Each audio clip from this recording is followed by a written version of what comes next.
So I would like to talk a bit more about your memories, your the highlights of your career, both as a player and a coach. What have been your favourite memories in your hockey career?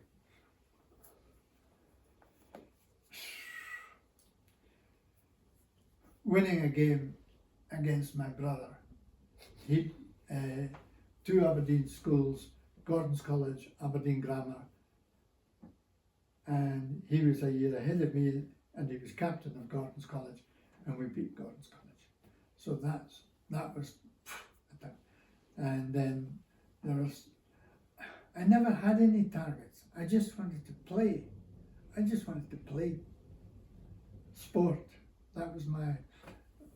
I never set my sights on going to the Olympics or playing for Scotland it just happened, and it just took time to happen. And there were then targets, calming Scotland down before we played things like England was something that we got so high with Braveheart sort of stuff. Woof, useless because England were more composed, and therefore they would score one goal and we would play them off the park and lose 1-0. But we turned things like beating England, not just once, but beating them in England, beating them beating Ireland, and not the first time, and not losing for 5 years after that. These are all little targets along the line. Where have been the best places that you've travelled to with hockey? Where have been the best tours? Australia was on. There still is contact between the players who went to Australia in 1966. They still are in regular contact through the network. What do you call it? Internet, Skype, and so on. That was a fantastic tour. It just the second European Cup outdoors in the men, because we actually got Scotland were organised and set for it after the shambles of the first one. That was huge. Barcelona definitely was. That was, but it was progression over years to achieve that with some very dedicated players. They weren't paid. They were taking time off. They weren't paid to play for Great Britain. They were part-timers playing against a lot of full-time teams. But they were. You're talking about Cambridge Maths graduate. You're talking about a banker. You're talking in terms of a medical doctor. These were a lecturer in PE at Loughborough. These were the players in that team. How did you get them? They were motivated, and they pushed pushed me to get them to be successful, because they were successful people. It's lovely working with people, and it was exactly the same with Edinburgh University. You were talking to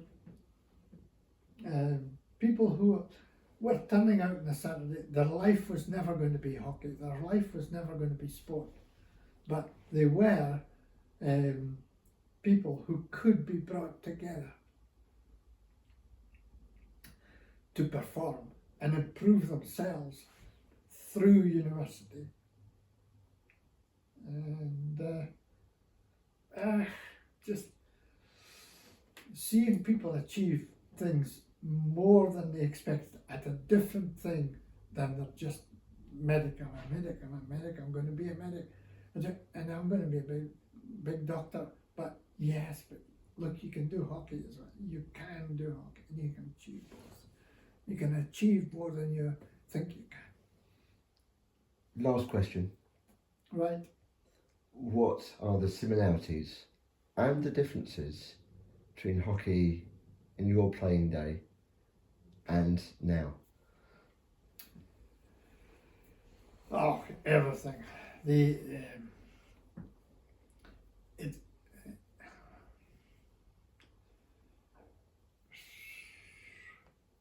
it went from a lot of people who played hockey to get fit to being fit to play hockey, which it is now because it's a full-time job for people.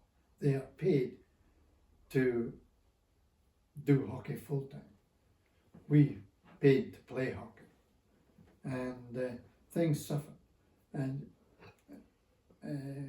I never ever coached my own children. I never saw my own children play games because on a Saturday I was coaching somebody else's children or working with somebody else.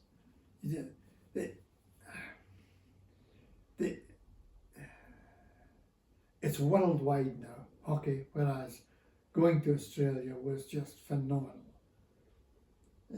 I did ask the manager there, why did we not go to Europe and tour in Europe? And he said, we're halfway around the world. If we're halfway around the world, you can get right around the world. Now Great Britain can play anywhere in the world. People said Great Britain can't play matches, and suddenly he created it. And that was an example of the same. Scotland can do. We can get people in the Great Britain set up. We can get Great Britain to work together. And it's all little bits. Dennis, hey, thank you so much.